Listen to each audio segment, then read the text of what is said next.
इस वीडियो में हम देखेंगे planning, execution and managing your project के बारे में।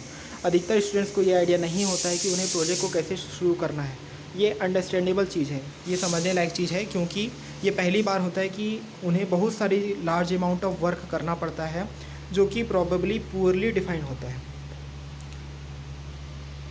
तो इस चीज़ को ओवरकम करने के लिए हमें कुछ की एक्टिविटीज़ के बारे में जानना ज़रूरी है जिससे आप एक सक्सेसफुल प्रोजेक्ट बना सकते हैं। वो हैं problem identification, requirement elicitation, problems modelling, system analysis and specification, system design, module implementation and system integration, system test and evaluation, documentation, project management.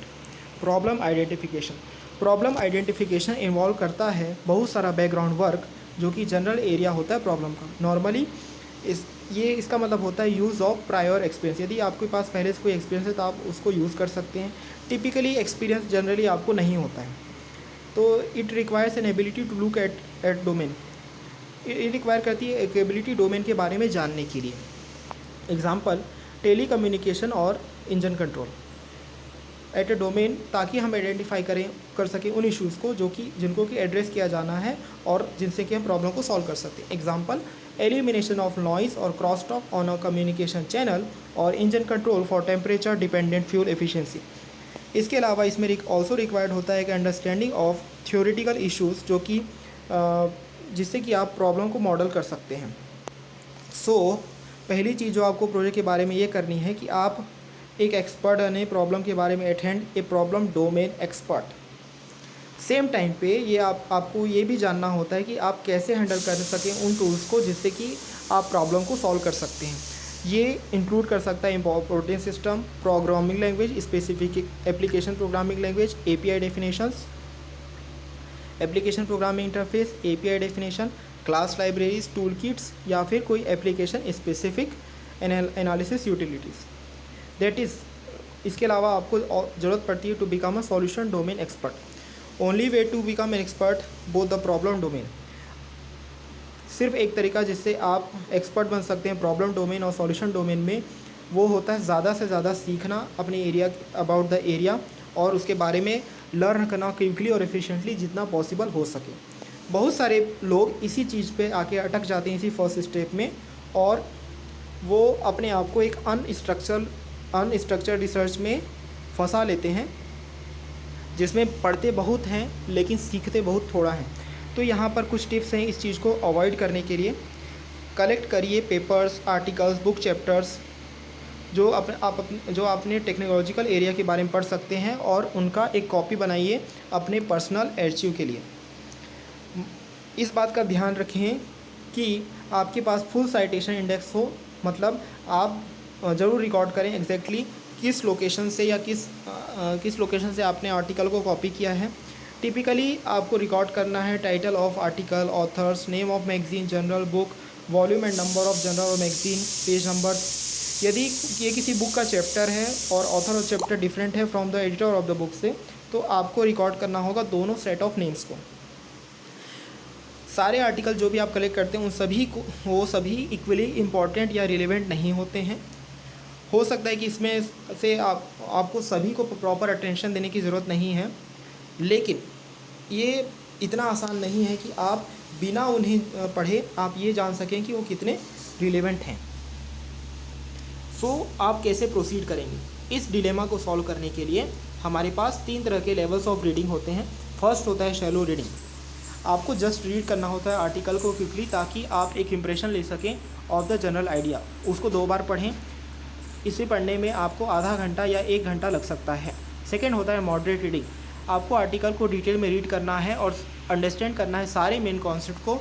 इसमें जनरली ये आपको कई बार करना पड़ सकता है और इसमें आपको कई घंटों से ज़्यादा का समय भी लग सकता है। थर्ड होता है डीप रीडिंग। यहाँ पर आपको एक इन डेप्थ स्टडी करना होता है आर्टिकल का, जिसमें आपको कई घंटे और कुछ दिन भी लग सकते हैं। काफ़ी केयरफुल रीडिंग करने के बाद आप टॉपिक के बारे में उतना जान सकते हैं जितना एक ऑथर जानता है।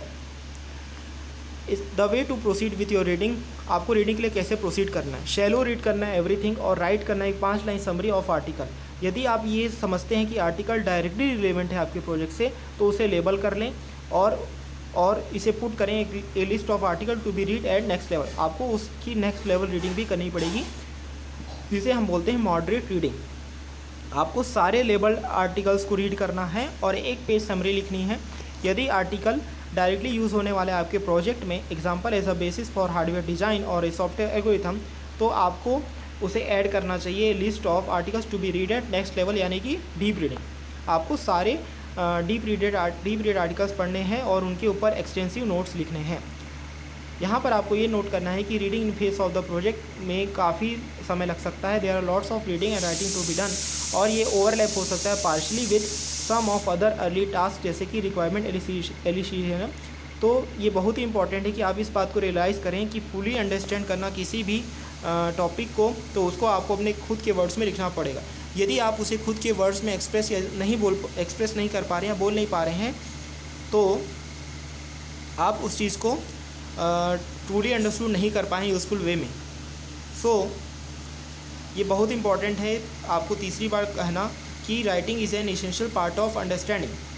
दिस इज़ वाई, इसीलिए ऊपर के सारे गाइडलाइंस में बोला गया है कि आपको रिकमेंड किया गया कि आपको चीज़ों को लिखना है। नेक्स्ट पॉइंट है रिक्वायरमेंट एलिसिटेशन। आपने प्रोजेक्ट चूज़ कर लिया है, आपके पास पोजीशन है, एक शॉर्ट डिस्क्रिप्शन है अपने प्रोजेक्ट के बारे में। अब आप ये रियलाइज़ कर सकते हैं कि अब आपको ये रियलाइज़ होगा कि ये कम्प्लीटली इनसफिशिएंट है एक प्रोजेक्ट को करने के लिए। तो प्रभावी रूप से आपका जो नेक्स्ट टास्क क्या होना चाहिए कि आपको फाइंड आउट करना है एग्जैक्टली और कम्प्लीटली कि क्या प्रोजेक्ट कहना चाह रहा है, या प्रोजेक्ट में एक्चुअली है क्या, प्रोजेक्ट में एक्चुअली मेन प्रॉब्लम या मेन आपका सॉल्यूशन ऑब्जेक्टिव क्या होना चाहिए। ये इतना आसान नहीं है जितना आसान लगता है। आप सोचते होंगे कि आप जाके सुपरवाइज़र से पूछेंगे और वो आपको बता देगा। ये इस तरीके से वर्क नहीं करता है। प्रायः सुपरवाइज़र के पास एक एग्जैक्ट मॉडल नहीं होता है कि क्या रिक्वायर्ड है। सुपरवाइज़र जस्ट लाइक एक इंजीनियरिंग क्लाइंट होते हैं, कस्टमर होते हैं बिजनेस और इंडस्ट्रियल वर्ल्ड के। तो ये आपका जॉब है कि आप हेल्प करें आपके सुपरवाइज़र को कि आइडेंटिफाई करने के लिए कि एग्जैक्टली वह क्या चाहता है। तो यही काम करते हैं गुड इंजीनियर्स कि वो हेल्प करते हैं लोगों को अंडरस्टैंड करने में कि वे क्या चाहते हैं, और उसके बाद उनके लिए उस चीज़ को बिल्ड किया जाता है। तो यहाँ पर आपको क्या करना है, पहले स्टेप में आपको अपने सुपरवाइज़र या गाइड से बात करना है। सेकंड स्टेप में आपको हर वो चीज़ लिखनी है जो आपका गाइड बता रहा है। यहाँ पर लिखने से मतलब है कि आपको उनके वर्ड्स का नोट्स लेना है। थर्ड स्टेप जो हम बोला जा रहा है कि राइट अप एवरीथिंग ही और शी सेज। दोबारा हम बोल रहे हैं कि लिखना है। इसका मतलब ये है कि सुपरवाइज़र ने जो आपको एक्सप्रेस करना है कि सुपरवाइज़र ने क्या कहा है अपने वर्ड्स में। स्टेप नंबर 4 में आपको एक डॉक्यूमेंट बनाना है जो कि डिस्क्राइब करेगा कि आपके हिसाब से क्या चीज़ प्रोजेक्ट में रिक्वायर्ड है। स्टेप नंबर 5 में आपको दोबारा सुपरवाइज़र के पास जाना है और उसके कमेंट्स के लिए पूछना है। स्टेप नंबर 6 आपको बार बार स्टेप 1 को ऊपर रिटर्न करना है और तब तक रिटर्न होते रहना जब तक आप और आपकी सुपरवाइज़र रिक्वायरमेंट डॉक्यूमेंट्स के ऊपर दोनों लोग संतुष्ट हैप्पी नहीं हो जाते। ये ट्रांसलेट करता है एक बहुत ही सिंपल रूल को। आपको फाइंड आउट करना है कि आप अपने फाइनल सिस्टम में क्या चाहते हैं और आपका फाइनल सिस्टम कैसे बिहेव करे, उस चीज़ को लिखें। उसके बाद हर व्यक्ति को उस पर इन्वॉल्व करें और उन पर एक म्यूचुअल एग्रीमेंट करें इन राइटिंग। और आपको कुछ भी डिटेल को छुपाना नहीं है। हर सिंगल एस्पेक्ट जो आप अपने प्रोजेक्ट में चाहते हैं वो आपको सामने रखना है और उस पर एक म्यूचुअल एग्रीमेंट लेना है। ये क्या करता है, कैसे नहीं करता है, यूज़र कैसे उसको यूज़ करेगा, यूज़र प्रोजेक्ट के साथ कैसे कम्युनिकेट करेगा, क्या मैसेज डिस्प्ले होगा, कैसे प्रोजेक्ट बिहेव करेगा यदि यूज़र कुछ एक्सपेक्टेड चीज़ पूछता है। और स्पेशली ये भी देखना है कि यदि मान लीजिए यूज़र कुछ अनएक्सपेक्टेड चीज़ पूछता है तो प्रोजेक्ट उससे कैसे डील करेगा। इस प्रोसेस को बोला जाता है रिक्वायरमेंट जनरेशन। इसे हम रिक्वायरमेंट एलिसिटेशन भी क्यों इसलिए बोलते हैं क्योंकि ये रिफ्लेक्ट करता है इस फैक्ट को बेटरली कि आपको वर्क करना है एक्टिवली विद द क्लाइंट, ताकि आप फाइंड आउट कर सकें कि वह क्या चाहता है, as opposed to what they initially say they want, which is a completely different thing. जो उन्होंने पहले कहा होता है वो डिफरेंट थिंग होती है। शायद इसी को बोला जाता है रिक्वायरमेंट एक्सट्रैक्शन, क्योंकि यह एक दांत खींचने के जैसे होता है। Once you have been taught the requirement is, जब आप रिक्वायरमेंट एलिसिएशन प्रोसेस को कई बार कर लेते हैं और आप हैप्पी और आप संतुष्ट हो जाते हैं रिक्वायरमेंट डॉक्यूमेंट से, तब आप वाकई में जान गए हैं प्रोजेक्ट के बारे में। तब आपको उसको और अच्छे ढंग से लिखना है और हर व्यक्ति को उसी के अकॉर्डिंग कंसर्न करना है। यही आगे चलकर सिस्टम स्पेसिफिकेशन का पार्ट बनेगा।